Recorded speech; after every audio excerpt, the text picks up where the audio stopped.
Welcome to the Bringing the Human Back to Human Resources podcast. I'm Tracy Chernoff, and I've spent my entire professional career in HR. Each week, we'll explore the delicate balance between people and business with the aim to reconnect the two and create meaningful outcomes. Listen in as I share my own experiences, challenge the status quo, and chat with guests from various industries about our mission to bring the human back to human resources. Hi, everyone. Welcome back to the podcast. Thank you so much for being here for another week. You know what to do. Rate, review, subscribe wherever you're listening to the podcast, wherever you're watching this episode. I appreciate it very much. I'm really excited about this week's episode because it is a topic that's really important, and I have an amazing guest joining me. So let me introduce you to retired Lieutenant Colonel Kathy Lowry Gallowitz, who was a career Air Force officer who served as a public affairs officer and nurse. She has master's degrees in nursing and political science, which frame her practice and perspectives. Kathy is also the author of Beyond Thank You for Your Service, the Veteran Champion Handbook for Civilians. It was her life's calling to design and lead a never-been-done-before outreach office for the Ohio National Guard in response to 9/11 to educate and engage civilians in support of our troops and their families. Now, through her business Vanguard Veteran, she equips civilians to become veteran champions. While not serving in uniform, Kathy established and managed Buckeye sports and orthopedic specialists and got firsthand experience hiring veterans. She was also the president of the Pickerington Area Chamber of Commerce and a member of the Ohio Small Business Council Board of Governors. In Arizona, she serves as the Arizona Society of Human Resource Management's Veteran Hiring Advisor, is a member of Governor Ducey's Veterans Services Advisory Commission, and the Southwest Veteran Chamber of Commerce Board of Directors. She leads the Veteran Champion movement by connecting civilians with and helping them to understand how to better support service members, veterans, and their families. As the Veteran Hiring Concierge, Kathy helps employers strengthen their workforce by coaching them to excel at sourcing, hiring, and retaining veteran talent. And of course, her husband, Ed, is also a retired career active duty soldier. They met after his final combat tour, and together they have 7 children. So, Kathy, welcome to the podcast. That's an amazing bio. Oh gosh, thank you, Tracy. So glad to be with you here today. Thanks for your good work and congratulations on the success of your podcast. Thank you so much. I really appreciate it. And I know it's been quite a while since we first connected, but I'm so glad that we're finally here because this topic is really important. And when I say this topic, it's not only just, veterans in our workforce, but how we support veterans and their families in general. And I love that your book focuses on supporting civilians and their understanding of this whole element of our lives. So can you walk us through obviously your experience, you have firsthand experience being a veteran yourself, but walk us through the initial aha moment that helped you to realize that you had, a calling in all of this? I think it was a series of events, but before the age of 35, I'd lived in at least 20 different communities.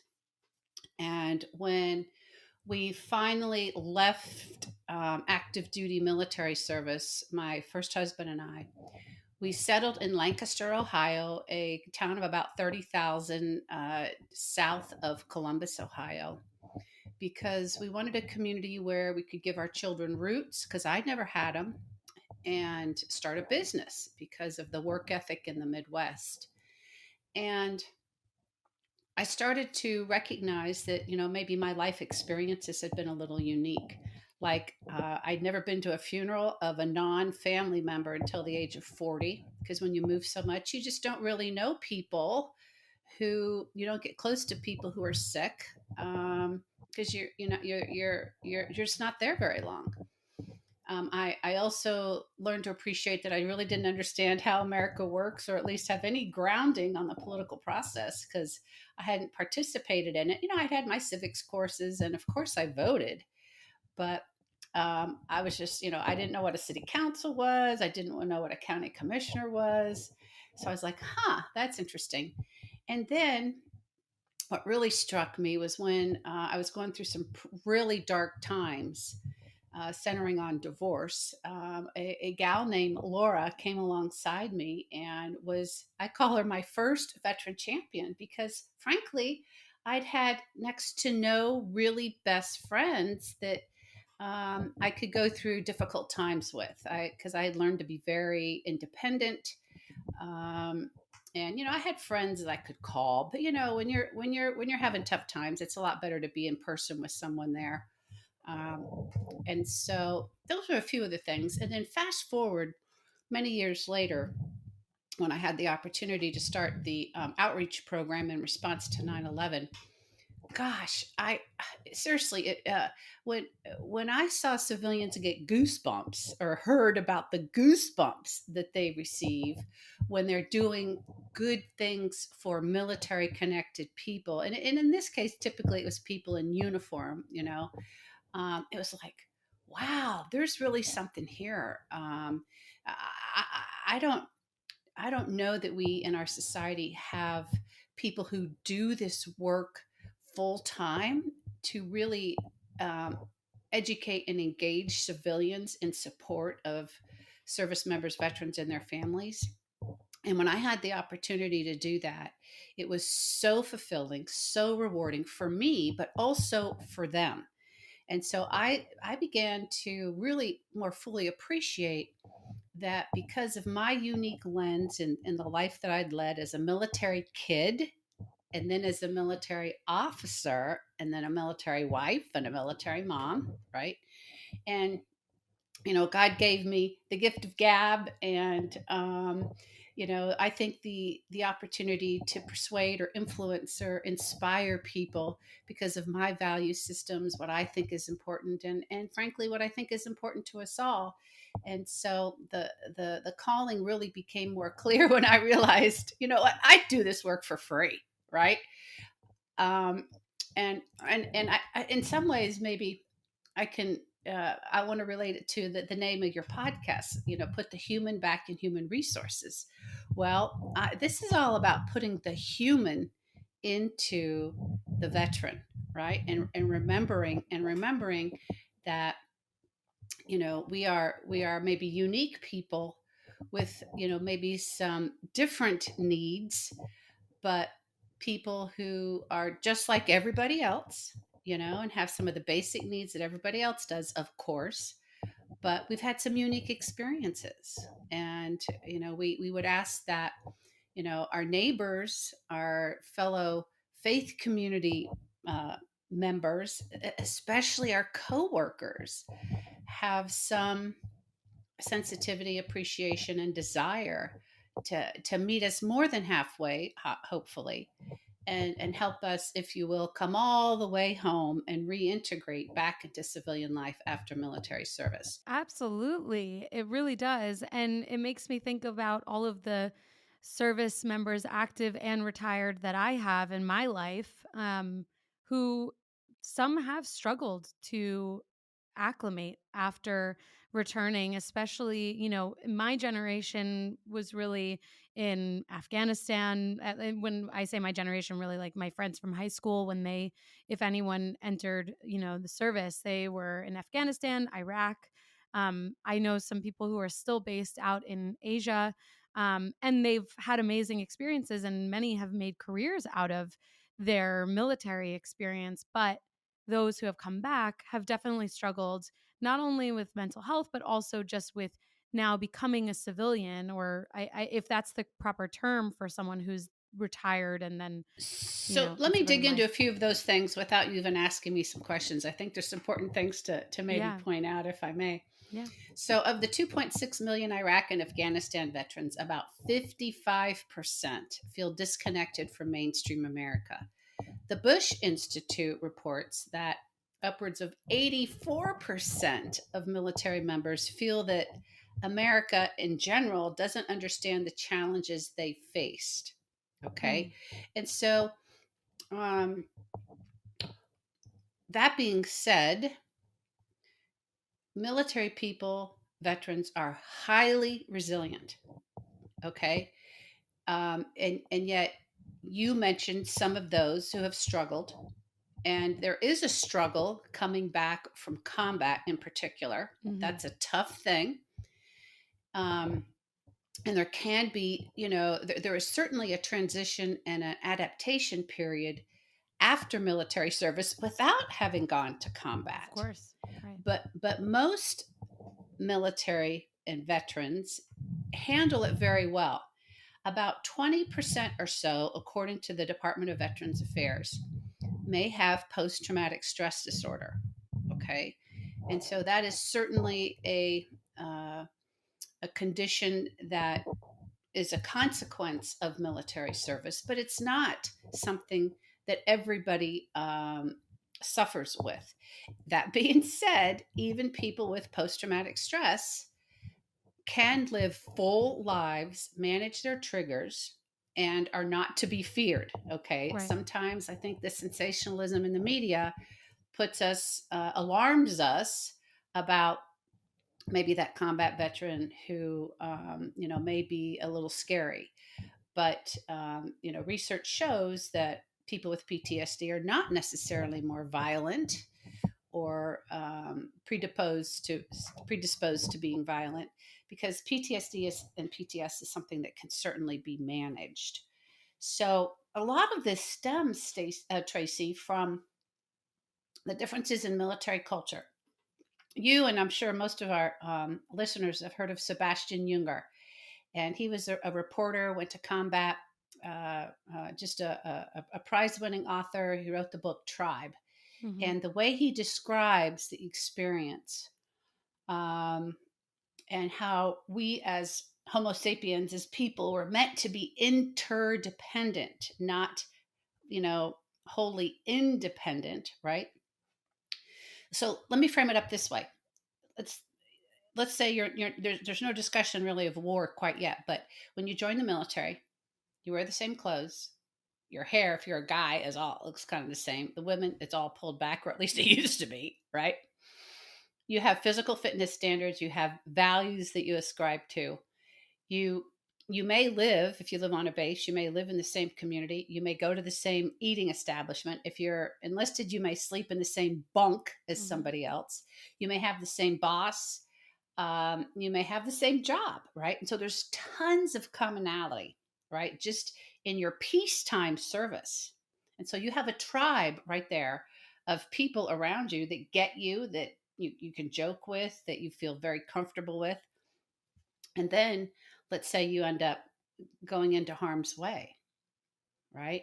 Well, that commonality, that bond, is magnified in ways that most of us who've never been there don't have any understanding of, because of the risk, the danger, the support that you give people to keep you all, safe. That tribe is even thicker. So when you leave all that commonality, that camaraderie, that brotherhood we hear so much about, and you come back into a very unstructured civilian world, one that's very focused on individualism, rugged individualism, if you will, that it's really kind of more about me than it is the team, in civilian life. When we come back to that, we feel very lost. And it's difficult to reestablish that tribe, because we don't like to ask for help. That's a key element of who we are. We're very, very independent, right? Pick yourself up by the bootstraps and keep marching, right? And it takes a while to develop trust, because we do feel unique. We sense the differences maybe in team, in brotherhood. We sense the difference maybe in terms of values. And so, and oftentimes civilians feel awkward, don't know what to say or what to do.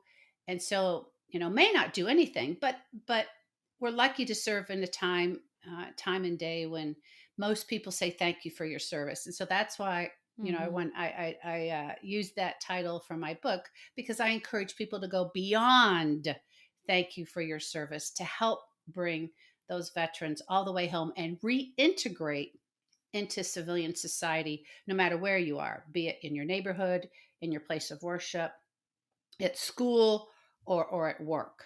Right.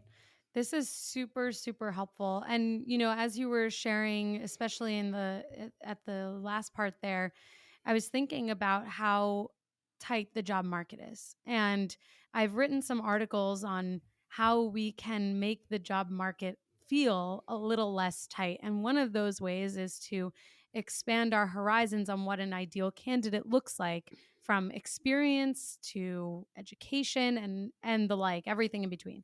And in one of the articles that I recently wrote, I talked about retirees and college students, high school students, and veterans are a part of those demographics, especially in the retiree bucket. I mean, when we think about Mm. certain jobs that are out there that maybe, someone is looking for a certain kind of flexibility, we as employers have to be able to meet people where they are. I always say this, and provide, absolute flexibility. And what does that mean? Maybe someone only wants to work on Mondays and Tuesdays, and that could be okay. That might actually help your business more than keeping that job open. And so when I think about where we can, as listeners, as HR people, where we can actually go beyond thank you for your service, it's through these job opportunities potentially, in addition to, of course, supporting veterans who we have already in our workplace. Absolutely. I think meeting people where they are at is a key element. Um, Being flexible, not forgetting about military spouses, because Mm, they can do a lot of remote work. And the good news is there's a lot of emphasis being placed on their talent, their strengths, and employing them, and employers are going after them. When mhm, when I talk to employers, I talk to them about building a proactive veteran talent pipeline. Now, there's lots of job boards out there specifically for veterans that you can use to immediately connect with veterans who are looking for work. But um, becoming veteran ready, if you will, as an employer, I see that as a commitment to the long haul about towards veteran hiring, to help you develop relationships in your local community and be distinguished as veteran friendly, military friendly in the activities, maybe through your corporate social responsibility or corporate citizenship, aligning your philanthropy, aligning your volunteerism mhm. with the veteran community, and engaging your current veteran employees in ways that's meaningful to them, that will also help your brand and help foster that proactive veteran talent pipeline for the over the long haul. Going out, one HR strategist recommends you go out and find people where they live, work, and play. And so Mm. being involved in the veteran community in which where you work helps you connect with the veterans who are seeking work. But there's a lot of ways to do that. Yeah, absolutely.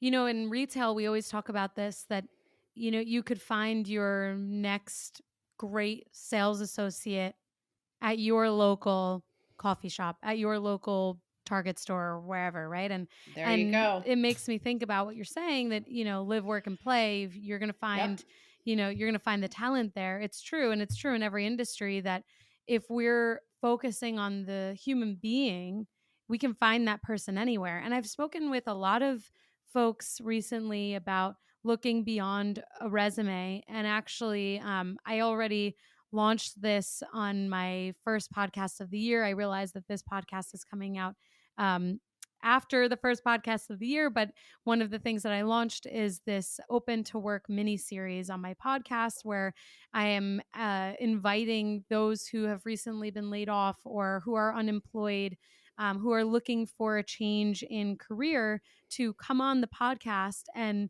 essentially engage in what potentially will feel like a really fun interview, but will allow them Wow. to highlight their skills and experiences, because so many people, myself included, are boiled down to words on a paper, One piece of paper, one piece exactly. of paper. And what's so challenging is that, writing is a tough skill for most people, right? Yeah. Well, and veterans are right there with them, okay? And, like most professions, we have our own jargon. We have our own, Right. Right. acronyms and, and yet it's the veteran job seeker's responsibility to clean up that resume so that it can be read and understood Yep. by the person they're sending it to, okay? So, it's kind of a double-edged sword. Our veteran job seekers need to, come up to the table in that way. Yeah. But I think the person looking at the resume too, if they will, be sensitive to the fact that research shows that veterans are more loyal, more disciplined, more productive than their non-veteran counterparts, and Mm. can potentially generate cost savings when veteran hiring and retention is done well. And so there's definitely a return on investment for the employer who maybe gives that piece of paper a little bit second or third look. Mm-hmm. And actually the companies that really excel with veteran hiring have a mentality of high touch.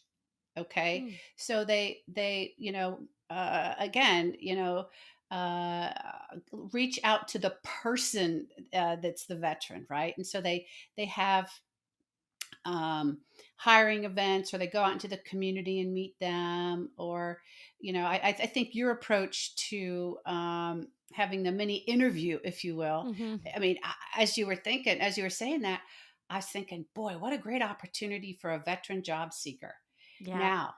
Now, I mean, I'd If you love to have help any, you. send them Maybe, my way. well, let's work on that. Let's work on that. And yet again, another piece of military culture is that more often than not, we don't initiate the conversations. Mm-hmm. We wait and are asked, and it depends on your, you know, your rank, if you will, and your personality, certainly. But more often than not, you might get some yes ma'am, no ma'am Mm-hmm. answers. Mm-hmm. And so you got to be prepared to really, and that's what we coach employers on, as to how to put the candidate at ease when you're interviewing them, and how to ask behavioral questions so that they will be, you'll get to understand them better, Mm-hmm. and not being, if you will, discouraged or put off by sort of a more formal affect, I mean, the candidate's more formal affect, because we're basically taught to be formal, with people in quote unquote authority, until we are invited to be less formal, if you will. Mm. That's the best way I can kind of Interesting. describe that. Yeah. And um, you know, I was in public affairs, so I had part of my skill set was writing and speaking. Right. Well, that may not be the case for most of the military people who are job seekers. Most of them, they may be mechanics, or foot soldiers, or pilots. Usually, pilots don't have the gift of gab too. But anyway, yeah, let's think Yeah. about how we can, Yeah. how you can continue being a veteran champion and supporting Thank the you. veteran community through your skill set. Yes, there you heard it here first. I love that. Let's definitely do something with this. And as you were also sharing, some of the nuances and intricacies of military life and experience and jargon versus what maybe someone who has not been in the military experiences and uses as their preferred language. But I was thinking about how so much of society today, in my opinion, is a push to be homogenous and for everyone to think and act the same, in the sense that the perfect candidate is going to have these skill sets exactly. The perfect candidate is going to come from this background exactly. The we need to have people from this particular company or this particular background. And the reality is that we all come from different backgrounds and unique experiences. And what's so interesting is that, DE and I is obviously a huge part of what we do in work, and especially within HR, or it should be if it's not. But what at the root of it, when we're hiring, we're looking at things that are homogenous. We're looking at boiling people down to what will be the closest tie to a job description. That you can't really get more, or less diverse than that, right? So how do we as HR people focus on diversity at its core and diversity in experience? So what if someone speaks with jargon that we're not familiar with? Let's try and get to know this person, which is really the inspiration behind the mini series that I'm doing. If your company is remote or hybrid, then you know just how difficult it can be to grow your company's culture beyond a pre-scheduled Zoom happy hour or occasional lunch and learn. Well, this week's sponsor is here to solve that. They're called CultureBot. CultureBot has devised what will likely become the gold standard for growing and blossoming a company culture inside of Slack. The app is like a sidekick for any HR or people professional, automating a lot of the mundane tasks you probably are forgetting to do on a daily basis. Things like birthday and work anniversary celebrations, team shoutouts and kudos, employee introductions, and remote games. It even has health and wellness tips and conversation starters. If that piques your interest, this will get you even more excited. Today, I'm able to share a special promotion for listeners of the podcast. You can get your first 6 months of CultureBot for 50% off. Plus, if your team is under 25 employees, CultureBot is free forever. So if you're looking for a way to create a culture of appreciation and drive increased engagement and togetherness across your team, I definitely recommend checking out CultureBot. Go to getculturebot.com/humanhr. That's getculturebot.com/humanhr to get the offer. Plus, I've added the link in the show notes so you can just click right there. Now, let's get back to the podcast. Very exciting. And so a couple points that resonated with me. First, it's important to remember that veterans have highly transferable skills. Right. And are easy to train. I can't tell you how many courses. I mean, I probably had 17 different jobs when I look at my military and civilian career. All right. And in the military, we train, and we train some more. Okay. That's why we have the best military in the world, is because everybody fully understands where their job starts and stops and the technical parameters for accomplishing it. We are very competent, and so we are easy to train. We also have lots of highly transferable skills. So, quick example. I don't know if you've ever heard of a military skills translator, Tracy, but no. More often than not, in the groups of employers that I talk to, very few have heard of them. Yeah. The one that I like the best is ONET, O''NET, and I'll provide a link for you to put in the show notes. Great. To this military skills translator. But let's look at an 11 Bravo. That is an Army foot soldier, an infantryman, someone who is trained to go into combat and do the horrible nation's work of, in the war zone. Okay. Yeah. I mean, they know how to do that horrible job. Well, you would think, okay, what the heck are they going to do when they come back to civilian life? Well, the good news is, if you look at ONET and you put an 11 Bravo Army in the military crosswalk section, it's mind blowing. You'll see, I don't know, a list of 20 different civilian jobs that come up, and at the top of the list is a training and development manager. Huh. Okay, so yes, the primary job may be to know how to carry that weapon and use that weapon in the battlefield.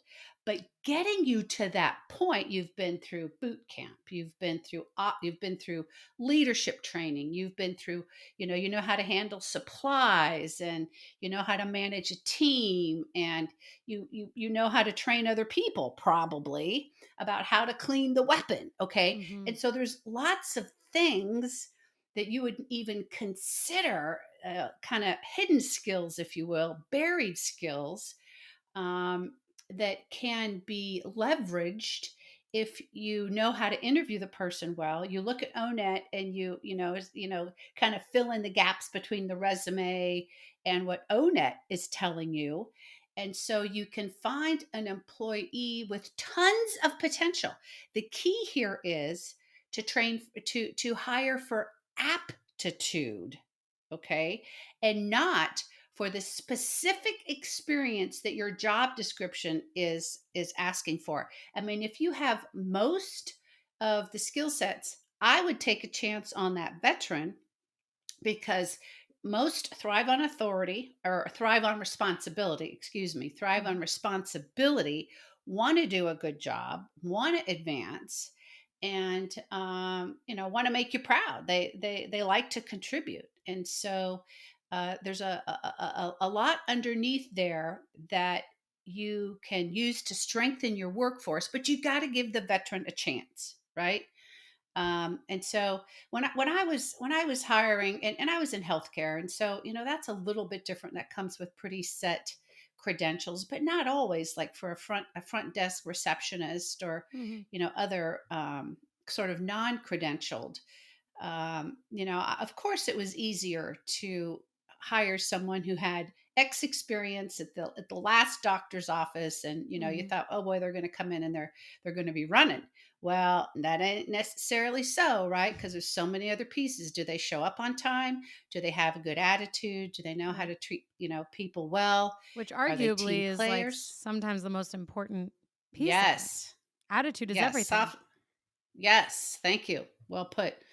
Well put. And another piece I want to offer is that we as military members are used to receiving feedback. Mm-hmm. And so, feedback is welcome and appreciated, and sometimes needed for, veterans when they enter the workforce, because they feel uncomfortable. They may, potentially lean in, quicker than maybe would be helpful in that instance, or they may be a little bit direct, because my husband likes to say, I don't want to waste any good Army oxygen, because he wants to get right to the point, Right to the right? point. I like it.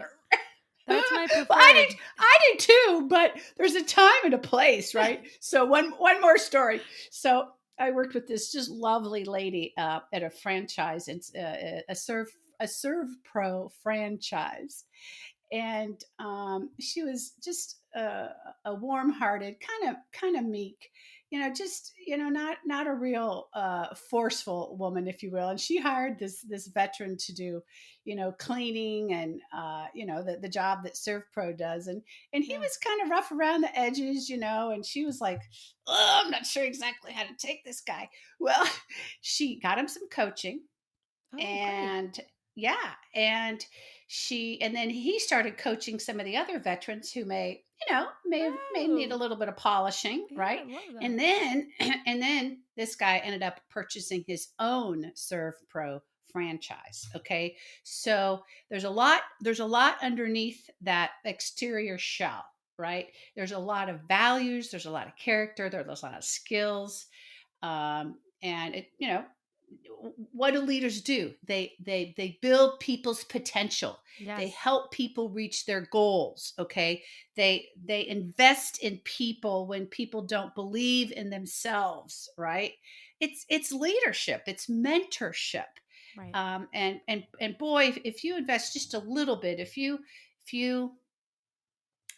mentor just a little bit as a civilian, I'm very confident that your investment will pay off in spades. 1,000%. And I love what you mention about what a leader is supposed to do, because that's absolutely right. I mean, there are so many conversations that I have thanks to my podcast, with whether it's through just DMs or LinkedIn, what have you, where I'm getting messages that people are kind of being treated almost as disposable. The manager, the leader is, Ooh, taking on this ooh, new person and not doing dang. right by the person, right? Not coaching, not providing. Oh, Like, I love that you shared that this woman provided this veteran coaching when there was an opportunity to fine tune and polish up those edges. That's exactly what a yes, leader is supposed to do, is to identify how yes. we can strengthen those opportunities. And then Tracy, this veteran in turn offered that insight and Oh my gosh. understandings to the other coworkers That to is a really perfect strengthen the work team. that is a perfect Um, example of the value of strengthening the people around us, yeah, the people and that who and work for us. in the military, a priority to develop your subordinates, because we often say, what happens if I get hit by a bus tomorrow? The mission has to go on. Right. Somebody has to be prepared to step into my shoes, and that's just a good organizational approach that you know that creates a, if you will, potentially a zero fail mission mentality. Hmm. And so it's common sense in our world, but again, it's not necessarily that commonplace in the civilian world. Yeah, I So agree. I mean, I think that we see this as being a lot of work, and it is. And that's exactly it why is when work. you put in the work, you get so much value out of it. Yes. Yes. And I'm a John Maxwell trained speaker, trainer, and coach. And John Maxwell tells us that about 5% of leaders really are doing a good job leading, right? Mm. So most of us don't really understand how to mentor, how to develop other people, and that the 80-20 rule. What is it Yeah. that 80% of your work comes from 20% of your people? And so it's really reasonable to invest in that top 20% of your workers to help them do more, because then they in turn will help the rest of the workforce do better. So Yeah. it is work, but my gosh, is it rewarding, So right? rewarding. if Yeah. if you if you if you keep the human in HR, you keep the P in people. You just Yeah. treat people well. Treat others as you would have them treat you. It's really not rocket science. All this, it's people science. And there's a few special things you to know when you're recruiting and retaining veteran talent. It's good to know about military culture, and it's good to know about some veteran community resources. But by golly, if you're a good leader, whew, if Yeah. you're a good leader, you're going to be a great leader of civilians and veterans. And Yes. yeah, Yes. And a great leader makes other great leaders. And we could use yes, more great leaders. yes. If the number is 5%, that's Hmm. really scary that It's 95% of sad. people are not, they're Well, managing rather than leading. I mean, who needs another yes, manager? yes. And so another key tip is to retain your veteran talent is to offer them professional development opportunities. Now, when we're wearing the uniform, we have had some leadership training, okay? Uh, but with that leadership training is more knowledge about the military, because the more you understand your sister services and their capabilities and different jobs within your service, Hmm. the better you're going to be able to function. And so we've had some leadership training, but we can all always use more, because we develop new insights as we Right. have new experiences. And the civilian environment is so different from the military environment, that Mm. professional development, be it leadership or career advancement, or uh, informal social support, networking, all that stuff, which is important for every employee, is particularly important for veterans, because our advancement path is pretty well lined out for us when we're in the military career. And so most of us do want to advance within the organization. Not everybody, most, some people are happy, not advancing. But for those eager veterans who want to excel, they are frustrated when those career advancements and that professional development is unclear or not available. Hmm. Yeah, absolutely. And, when I think about full circle, how we support veterans in the workforce and the workplace, I think it is important to mention for anyone listening that being an active duty military member, a veteran, um, they are considered protected classes. And so when there are decisions made at work, whether it be layoffs, promotions, raises, demotions, anything, leaves of absences, like anything, employee relations. I'm thinking of everything. Anything as an HR person that you can think of comes to mind when you think of a protected class.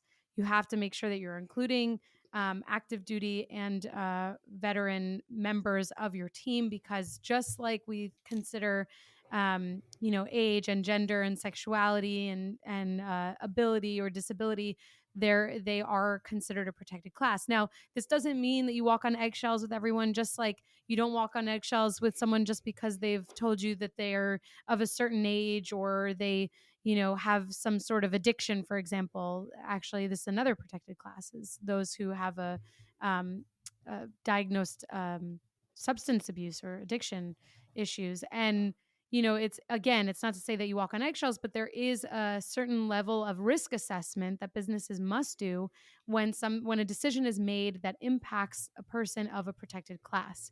And so it's important to keep in mind, it's important for all business leaders, I should say, that we are aware of who protected classes are and what what demographics are represented, and that we're making sure that at the end of the day, the whole point of equal employment opportunity and the EEOC in general is to make sure that we are treating people fairly, consistently, and equitably. It's, again, doesn't mean that you treat people differently. It means that you treat people with respect and fairness. So I wanted to make sure to mention that. Thank you. Thank you. And I'd like to offer up some clarity on some of the terms you use, because oftentimes it's very confusing for people who've never served in the military. Sure. So there's different categories of service. The National Guard and the Reserve are called the reserve component. And so those are the people who oftentimes have a full-time civilian job and they have a part-time military job, which oftentimes can become more full-time depending on their training schedule and or if they're needed to deploy. Okay. And so there's a lot of employers who are supporting active duty military when they deploy. All right. And those employers are bound by USERA to hold those jobs, a similar job, after deployment. Then, in contrast to the reserve component, National Guard and Reserve, there is active duty. Active duty is never part-time military. Mm-hmm. It's always full-time military, right? So you go and live where they tell you to live, the kind of work they tell you to work. You move when they ask you to move.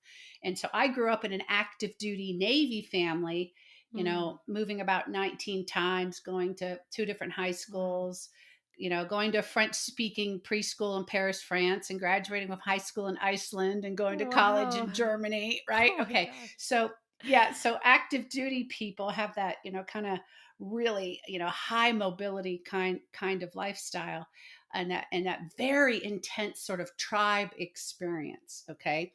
And so military is the same as service member, people who are currently in uniform. And then the veteran is someone who's transitioning away from military service.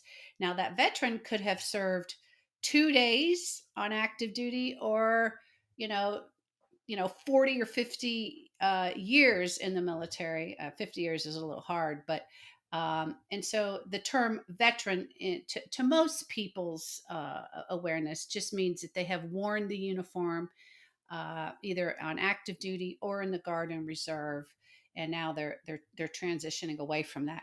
Right. The other comment I would like to make, based on your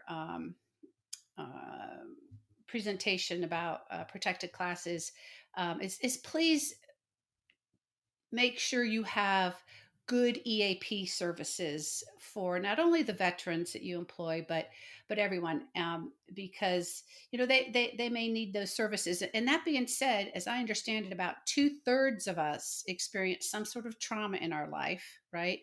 Particularly post-COVID, post-pandemic. Anxiety and mental health is ever present and ever strong, and the support we need for our employees that's really important. But because of the unique life experiences, maybe combat experiences that veterans have had, having a strong EAP in place and allowing veterans to take doctor's visits at the VA Mm-hmm. or to the EAP, just like you would do for any other person. Yes. It's accommodations that you would make for any other person. I had an employer tell me once, you know, veterans are great workers, and I'm more than happy to make the accommodations for them because I'm going to make those accommodations for other Right. non-veterans anyway. But I know that I'm getting a strong worker, a dedicated, loyal employee, and I am more than willing to make those accommodations for someone who has served us in protecting and defending freedom, and is looking out for my business, Mm-hmm. and going to be there when I need them because of their character. Right. I really appreciate you clarifying all of the terms. That's super helpful. And actually, I realized that I did not mention the reserves as part of the protected class, but it is very specific: reserves, veterans, and active duty. And so, in closing out this point, thank you again for mentioning the EAP as well. It's true. EAP is a huge benefit for every single person, and we need to make sure that that they are actually beneficial for every person in our workforce, including our veterans or active duty members or reserve members of our teams. And with that, when we think about accommodations, especially with those of the reserve component, as you mentioned, I remember this quite uh, clearly from my experience while working at Target, that we had many employees who went on military leave because they were in the Mm, reserves and they were deployed. And yeah. this is actually really, really important. These leaves are um, protected by law. And again, of course, they are a protected class, but military leave specifically, I will make sure to link this in the show notes as well, is protected by law. So making sure whether you are a party of one HR component in your business or, a full blown HR team, you have to make sure that you are clear on what requirements you have and what accommodations you have, or have to provide or obligated to provide as a business. So there certainly are those elements within business and legislation out there from the government that say, hey, we have to focus on our veterans, on our reserve and active duty members of society, and how we can, of course, I know that active duty is full time, but you probably will find many people in the workforce today who are in the reserves, or if not veterans. So when it comes to kind of closing out this conversation, I would love to kind of bring it back to you, Kathy, in terms of how the listeners can be clearer on what they can do to support hiring and providing support to already actively employed veterans or potentially employees who are in the reserve, how they can support them, and where they can connect with you to learn more about how you promote veteran champions and everything in between. That's a huge question to I close know. out on. I know. I think maybe I'll take a simple approach because we've covered a lot of that, I think, already. But I would encourage everyone who's listening, whether you're in HR or not, to start developing relationships with the veterans in your workplace, in your neighborhood, at the grocery store. I mean, develop a relationship, start working on developing that trusting relationship. And so, some tips I can offer you are just, ask softball questions like, hey, heard you served in the military. Where were you stationed? What did you like best about it? What was your job? Why did you join? Mm, What did you like? What are some maybe some of your lessons learned? What did you take away from that experience? That's a little bit more in depth. yeah, I love that. But the concept though is to tread tread lightly, go slowly, let the veteran take the conversation where they will. Veterans have a very I think high BS meter, we call it, right? They sense insincerity very quickly, right? So, just be sincere, be authentic, lead with your heart, express sincere interest in who that person is, get to know them as people, invite them for coffee.